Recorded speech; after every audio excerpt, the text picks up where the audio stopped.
ইশতিয়াক রুমে এসে ঘুমিয়ে পড়ল, কারণ অনেক রাত হয়ে গিয়েছিল। সকালবেলা যখন ঘুম থেকে উঠল তখন নাস্তা খাবার জন্য তাকে ডাকা হলো ডাইনিং টেবিলে। সেখানে যেয়ে ইশতিয়াক দেখল গত রাতে যে গার্ডম্যান সে অধীর আগ্রহে বসে আছে নাস্তার টেবিলের কাছে। বলল, স্যার আপনি খান, আপনার সাথে আমার জরুরি কথা আছে, যে কথাটা না বললে আপনার বড় রকমের বিপদ হয়ে যেতে পারে। খাবারের মেনুতে ছিল গরুর মাংস আর পরোটা। খাবার পরে ঘন 1 কাপ দুধের চা। চা খেতে খেতে ইশতিয়াক বলল, আচ্ছা ঠিক আছে, আপনি এখন জরুরি কথা কি সেটা বলুন। চায়ে চুমুক দিয়ে ইশতিয়াক দেখল চমৎকার চা হয়েছে। ইশতিয়াক খুব চা খেতে পছন্দ করে, আর যখন সেটা খেতে ভালো হয় তার মুড অনেক ভালো হয়ে যায়। রফিক বলতে লাগলো, পরীকে তো আপনি দেখেছেন, সম্পর্কে সে আমার ভাইয়ের মেয়ে। আমার ভাই কাছেই থাকে। হঠাৎ একদিন পরীর মাথায় গণ্ডগোল দেখা গেল।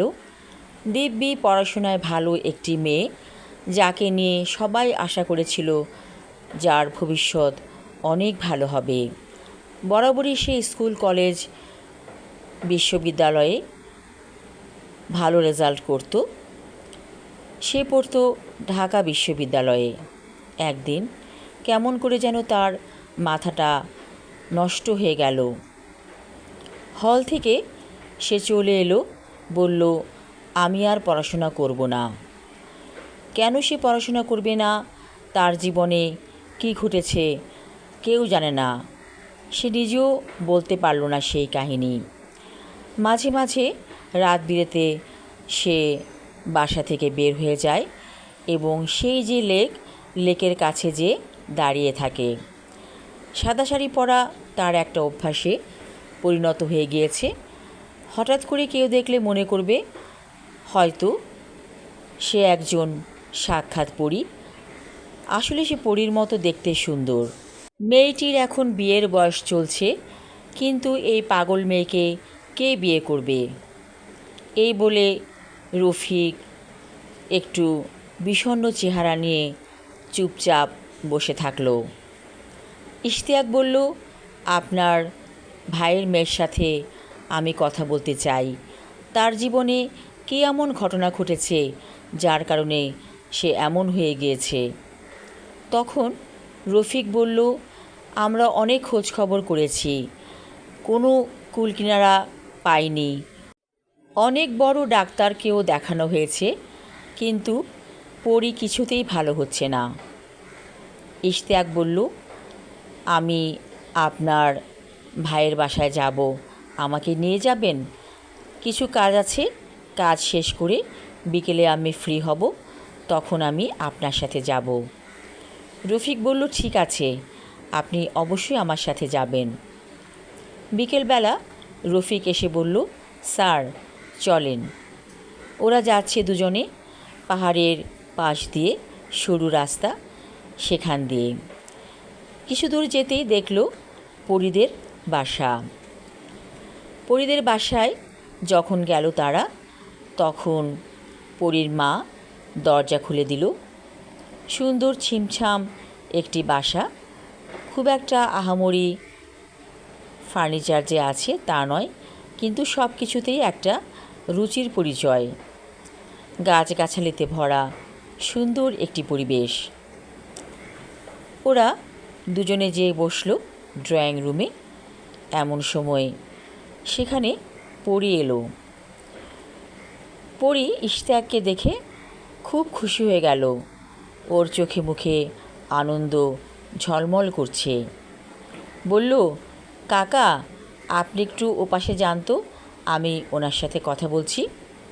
এই শুনে গার্ডম্যান রফিক দূরে চলে গেল। পরী বসে আছে ইশতিয়াকের সামনে।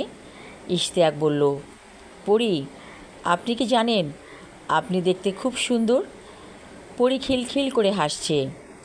এ কথা তো আমি জানি, আর কতবার শুনতে হবে আমাকে এই কথা? এই সৌন্দর্যই তো আমার কাল হয়ে দাঁড়িয়েছে, নইলে আমার জীবনে এত বড় বিপদ কেমন করে এসেছিল? ইশতিয়াক বলল, পরী, প্রত্যেকটা মানুষের জীবনে কোনো না কোনো ঘটনা থাকে, আর আপনি তো সুন্দর, আপনার তো কলঙ্ক থাকবেই। আপনি দেখেছেন চাঁদেরও কলঙ্ক আছে। যেই চাঁদ দেখে আমরা সবাই বিমোহিত হই, সেই চাঁদেও কিন্তু কলঙ্ক আছে। তখন পরী বলল, এটা তো কথার কথা, কিন্তু যে কলঙ্ক আমার জীবনটাকে নষ্ট করে দিয়েছে, এ কথা আমি কি করে ভুলে যাই? ইশতিয়াক বলল, আপনি তো পাগল নন, বেশ সুন্দরভাবে কথা বলছেন। পরী বলল, যে ঘটনার কথা মনে হলে আমার মাথা নষ্ট হয়ে যায়, সেই ঘটনা আমি ভুলে যেতে চাই। তখন ইশতিয়াক বলল, হয়তো আপনাকে কেউ রেপ করেছে, অথবা আপনি একদল কুকুরের দ্বারা ধর্ষিতা হয়েছেন। তাতে কি হয়েছে? এতে তো আপনি নষ্ট হয়ে যাননি, পচে যাননি। আপনি যেই পরী ছিলেন, মেধাবী, সুন্দরী, সবই ঠিক আছে। এই নিয়ে এত ভাবছেন কেন? পরী ফ্যাল করে তাকিয়ে আছে ইশতিয়াকের দিকে। বলল, আপনি কেমন করে জানলেন? ইশতিয়াক বলল, বেশিরভাগ সুন্দরী মেয়েদের ক্ষেত্রে এমন ঘটনাই ঘটে থাকে। পরী কাছে হু হু করে, কান্নার ফাঁকে ফাঁকে বলছে, আপনি কি জানেন আমি যেই মানুষটাকে ভালোবাসতাম, সে তার বন্ধু বান্ধব নিয়ে আমার সাথে ছলনা করেছে, আমাকে সবাই মিলে রেপ করেছে। তখন ইশতিয়াক বলল, এই ধরনের বন্ধু অনেক থাকে আমাদের সমাজে। এরা বন্ধু নামের কলঙ্ক। ভুলে যান সব কিছু। আমি আপনাকে বিয়ে করতে চাই। আপনাকে পেলে আমি ধন্য হব। পরী বলল, আপনি কি পারবেন সব কিছু মেনে নিতে? ইশতিয়াক বলল, যে ঘটনা অতীত হয়ে গেছে সেটাকে টেনে এনে কী লাভ? আপনি সুন্দর একটি মেয়ে, মেধাবী মেয়ে। আপনি যদি আমার সাথে জীবনে চলেন, আমি সব কিছু মেনে নিব। তখন পরী বলল, আমি আসলে পাগল না, অনেকটা পাগলের ভান করে থাকি। ভেবেছিলাম এই জীবনে আর বিয়ে করব না। সব পুরুষকে ঘৃণা করতাম, সব পুরুষকে হিংস্র, হায়নার মতো মনে হতো। কিন্তু আপনি যে কথা আমাকে বললেন, সেই কথা আমার জীবনের মোড় ঘুরিয়ে দিয়েছে। আমি আপনার প্রস্তাবে রাজি। সেই রাতেই কাজী ডেকে বিয়ে পড়ানো হলো পরীর সাথে ইশতিয়াকের। পরীর মা বলল, বাবা, তুমি আমার মেয়েকে নিয়ে যাও।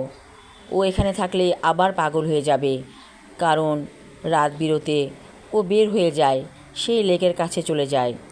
তখন ইশতিয়াক বলল, অবশ্যই আমি পরীকে নিয়ে যাব, ওকে আর এখানে রাখা ঠিক হবে না। পরী বলল, আমি আমার জীবনের হারানো সুরটাকে ফিরে পেয়েছি। এই হারানো সুরের জন্য আমি অনেক দিন অপেক্ষা করেছি। আমার মনে হচ্ছে আমি নতুন করে জীবনের সুরকে খুঁজে পেয়েছি। আমার জীবন ধন্য হলো। আমি আমার লেখা ছোট গল্প হারানো সুর পর্ব 3 এবং শেষ পর্ব পড়লাম। আশা রাখছি ভালো লাগবে। ধন্যবাদ।